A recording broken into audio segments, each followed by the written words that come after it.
Hello guys, welcome or welcome back to Loggery. I hope all of you are doing great, all of you are fine and safe. तो Maharashtra CD 5 years law entrance exam की जो answer की है वो आ चुकी है और कुछ ऑब्जेक्शंस और मिले हैं। तो बेसिकली ऑब्जेक्शंस मिल कैसे रहे मुझे, आप लोग ही loggerin@gmail.com पे या फिर इंस्टाग्राम पर जहाँ पर मैं @IamLoggery के नाम से हूँ वहाँ पर मुझे भेज रहे हो कि ये क्वेश्चंस देख लो, यहाँ पर हमको थोड़ी प्रॉब्लम लग रही है। ठीक है, अगर और भी क्वेश्चंस आपको ऐसे लग रहे हैं जिनमें प्रॉब्लम है तो आप यहाँ पर भेज सकते हो, मैं एक और पार्ट कर दूंगी। ठीक है ना, क्योंकि रिसर्च तो थोड़ी करनी पड़ती है ना टू बी सुपर श्योर, आप सिर्फ ऐसे रैंडमली नहीं देख सकते हो। ठीक है, तो इसलिए टाइम लग जाता है। तो एक पार्ट मैं ऑलरेडी कर चुकी हूँ, ये पार्ट 1 था। पार्ट 1 का लिंक इस वीडियो के एंड में दे दूंगी मैं।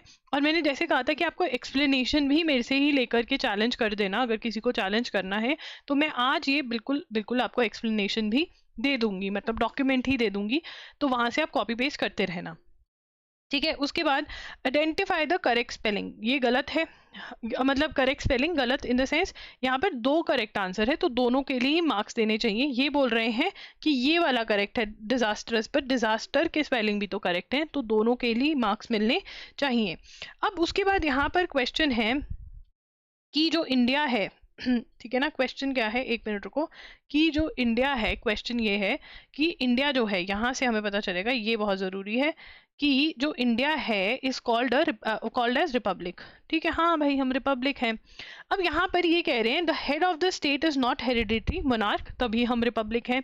The president is elected by the people, ये भी सही है। अगर हम अपनी बुक में से पढ़ें, a democratic polity can be classified into 2 categories, monarchy and republic. In a monarchy, the head of the state, usually king or queen, enjoys a hereditary position, that is, he comes into office through succession. Example, Britain. In a republic, on the other hand, the head of the state is always elected directly or indirectly by the people for a fixed period. तो यहाँ पर Republic की क्या definition है? Republic की definition ये है कि जो हेड ऑफ द स्टेट होता है वो डायरेक्टली या फिर इनडायरेक्टली लोग इलेक्ट करते हैं for a fix period of time, जैसे कि यूएसए के अंदर। Therefore the term Republic is in our preamble indicates that India has an elected head called the president। हमारा क्योंकि preamble जो रिपब्लिक क्या बोलती है, क्यों है, क्योंकि हमारा इलेक्टेड हेड होता है जो कि प्रेसिडेंट है। He is elected indirectly for a period of 5 years। तो यहाँ पर हम मोनार्की नहीं है, हम रिपब्लिक है। ठीक है, क्योंकि हमारे यहाँ हेरिडिटरी हेड मोनार्क नहीं है तो हम रिपब्लिक है।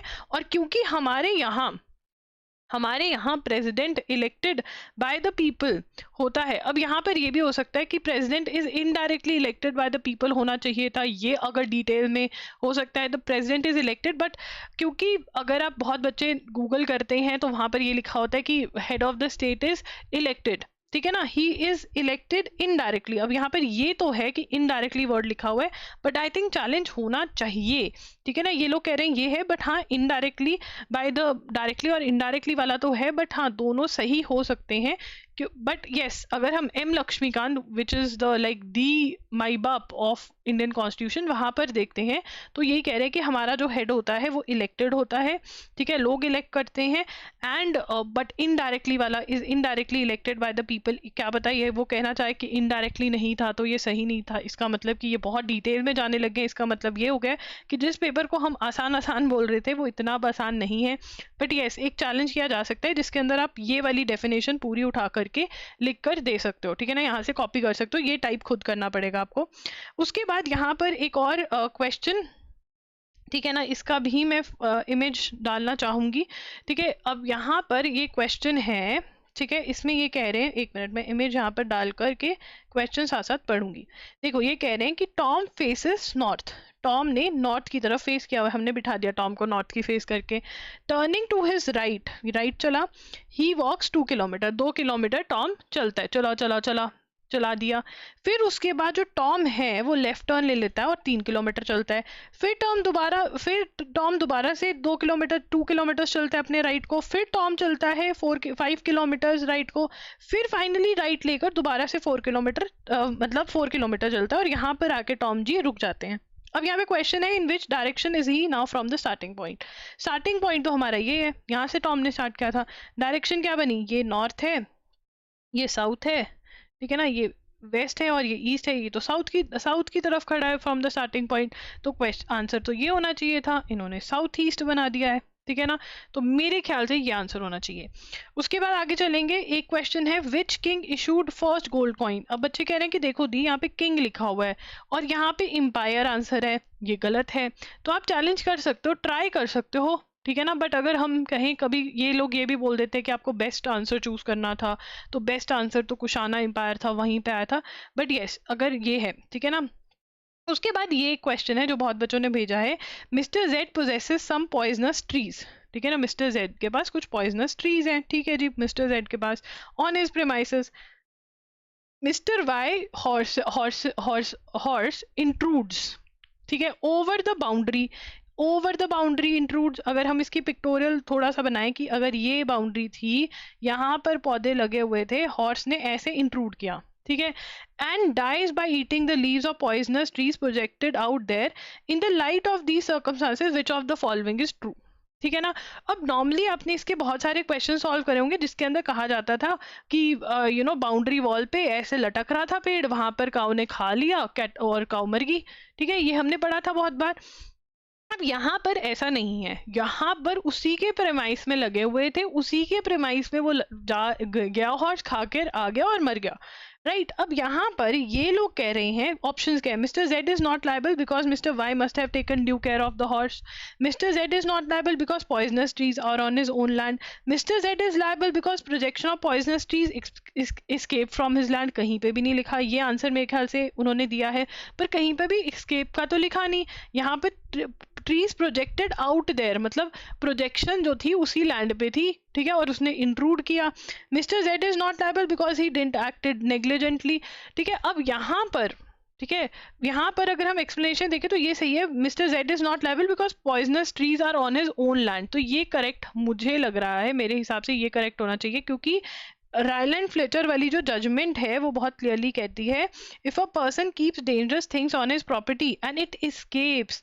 अब यहाँ पे एस्केप तो करी नहीं, the person incurs strict liability as the standard of care established in such circumstances. In the case of Crowhurst versus Emersham Burial Board, where a yew tree in the defendant's land had its branches projected in the land of the plaintiff and the plaintiff's horse died because of chewing the leaves, the defendant was held liable.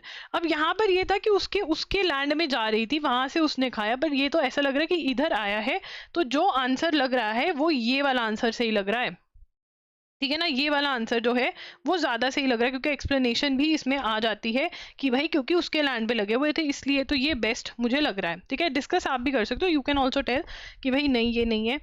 Which of the following constitutional provisions mandates the government to provide free education to children from age group of 6 to 14 years? Normally बच्चों को article 21A पता है कि right to education है, जिसके अंदर ये है राइट टू एजुकेशन प्रोवाइडेड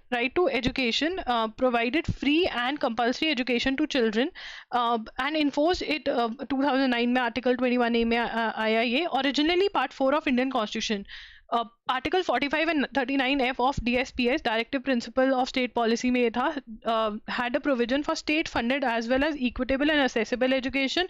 45 के अंदर provision for free and compulsory education for children, the state shall endeavour to provide within a period of 10 years from the commencement of this constitution for free and compulsory education for all children.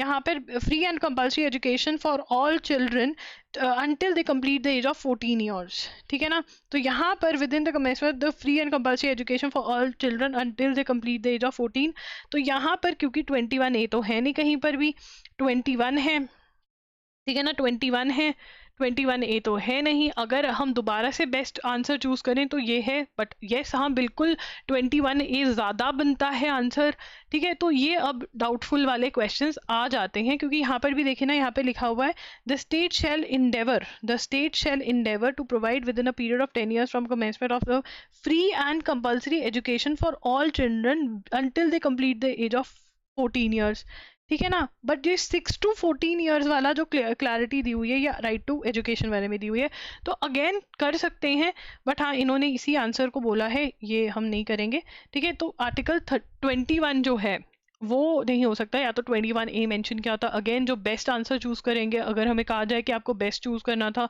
तो वो ये था, but हाँ अगर exact answer देखा जाए तो article 21A बनता है। तो चैलेंज कर सकते हो अगर वो मान जाए तो। ठीक है, तो ये है आपका जो चैलेंज वाले हैं। आपका स्कोर कितना बन रहा है ये ज़रूर बताना। एंड ऑल्सो गाइज, जो मैंने वीडियो ऑलरेडी कट ऑफ की करी हुई है उसके हिसाब से भी देख सकते हो आप। एंड ऑल्सो मैं आपको एक बात बताना चाहती हूँ, बहुत बच्चे टेंशन में है कि कट ऑफ तो बहुत हाई जाएगा। मेरे साथ अराउंड कुछ और नहीं तो 150-200 बच्चों ने ईमेल्स करके अपने शेयर करा है कि हमारा ये है, और बहुत सारे बच्चों ने बहुत सारे क्वेश्चंस भेजे थे कि ये भी गलत है, ये भी गलत है। ठीक है, बट उसमें से बहुत बहुत सिली मिस्टेक्स भी हैं। तो सिली मिस्टेक्स तो हुई हैं, जब पेपर इजी होता है तो बच्चे बहुत ज़्यादा एक्साइटेड होके सिली मिस्टेक्स कर जाते हैं, तो सिली मिस्टेक्स हुई हैं, आपने भी करी होंगी। आप जितना स्कोर एक्सपेक्ट कर रहे थे उतना आपका नहीं आया होगा, आपने गलतियां करी हैं। तो ले दे करके उतना ही कट ऑफ जाएगा आई थिंक जितना लास्ट ईयर गया था।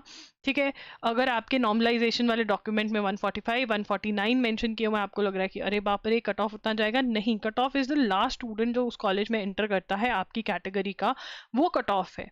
ठीक है, टॉपर के अगर 140 145 50 आ रहे, जरूरी नहीं हर बच्चे के आएंगे। ठीक है ना, एवरेज पे कितने नंबर बन रहे हैं वो उतने ही बन रहे हैं जितने लास्ट ईयर थे। तो प्लीज, बहुत बच्चे कह रहे हैं हमको काउंसलिंग का पार्ट होना चाहिए या नहीं होना चाहिए, हम छोड़ दें। आप काउंसलिंग में भी पार्ट लीजिए, बिल्कुल लीजिए, आपको इनवाइट आता है काउंसलिंग के लिए, पार्ट लीजिए अपना। सेकंड, बैकअप भी रखिए। ठीक है ना, आपको कोई कॉलेज में एडमिशन मिल रहा है, अभी सिम्बाइसिस का रिजल्ट आ जाएगा, ठीक है, उसमें आपको एडमिशन मिल रहा है, उसको मत गिव अप करिए। दिल्ली यूनिवर्सिटी का थोड़े दिन में रिजल्ट आ जाएगा, वहाँ पे एडमिशन मिल रहा है, आप गिव अप मत करिए। आपको कोई एनएलयू मिल रहा है, मॉप अप राउंड में कुछ भी मिल रहा है, आप गिव अप मत करिए।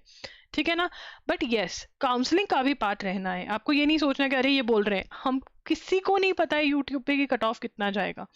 ठीक है, कट ऑफ जितना जाता है उतने उसके अराउंड ही जाने की उम्मीद है, उससे कम चला जाए, ज़्यादा थोड़ा बहुत प्लस माइनस 2-3 मार्क्स हो जाए वो भी नहीं कह सकते हैं, बट आपको काउंसलिंग का पार्ट रहना है। ठीक है जी। एंड अगर आपको कोई भी डाउट है तो आप इंस्टाग्राम पे मुझे मैसेज कर सकते हैं, मैं वहाँ पर @IamLogri के नाम से हूँ। यहाँ पर भी डाउट्स पूछ सकते हैं इन द कमेंट सेक्शन। आपने देखा होगा मैं पूरी कोशिश कर रही हूँ कि मैं हर बच्चे का जो डाउट है उसको कंसिडर कर सकूँ, उसका रिप्लाई कर सकूँ। ठीक है, अब नेक्स्ट वीडियो किस चीज़ पे होनी चाहिए इस एग्जाम से रिलेटेड वो बता सकते हो आप। डिस्कशन चाहते हो कि हमें काउंसलिंग के लिए जाना चाहिए, नहीं जाना चाहिए, कौन सा और कॉलेजेस हैं, ये सब। तो मैंने एक वीडियो करी थी how to choose your college, judiciary वाला, लिटिगेशन वाला, कैसे चूज कर सकते हैं, तो वो वीडियो भी आप देखें। तो 2 वीडियो जरूर देखें, एक तो कट ऑफ वाली वीडियो जिसमें सुपर सेफ और ये सब डिस्कस किया हुआ है मैंने, और दूसरा जो है how to choose a college वाली वीडियो जरूर देखें। मैं दोनों का लिंक स्क्रीन पर मेंशन कर दूंगी। ठीक है ना, और ये है आपके, क्योंकि यहाँ पर जो मुझे लग रहा है जेन्युइनली वो मैं आपको बता रही हूँ। ठीक है ना, हाँ ये वाला तो क्वेश्चन गलत है, पहले मुझे भी लग रहा था क्या है, बट नहीं ये गलत है। ठीक है, उसके बाद ये वाला तो अब देखो, अगर वो मानते हैं, अगर वो कहते हैं कि नहीं आपको बेस्ट आंसर करना था, क्योंकि कई एग्जाम्स में जब चैलेंज किया है हमने तो वो कहते हैं नहीं आपको बेस्ट चूज करना था, जो आपको नियरेस्ट आंसर लग रहा था। ठीक है, ये तो डायरेक्ट है, ये भी डायरेक्ट है, ये भी डायरेक्ट है, ये 3 तो बिल्कुल बिल्कुल, 4 डायरेक्ट हैं बिल्कुल बिल्कुल, ये पॉइजनस वाला भी। तो ये जरूर चैलेंज करें इनको। ठीक है, so guys that's it, Bloggery signing off. मैं ऐसे आपकी हेल्प करती रहूंगी, आप इस वीडियो को ज़रूर लाइक कर देना, इस वीडियो पे ज़रूर कमेंट करना। ठीक है, बिकॉज बहुत टाइम लगता है सारी एक्सप्लेनेशन और ये निकालने में, डर भी लगता है क्योंकि आप एक बहुत बड़े इंस्टीट्यूट को चैलेंज कर रहे हो कि तुम्हारा क्वेश्चन गलत है, तो थोड़ा डर लगता है बोलने में भी। But yes, I hope I was of some help to you guys. Bye bye, take care, thanks for joining in, do subscribe to our channel, bye.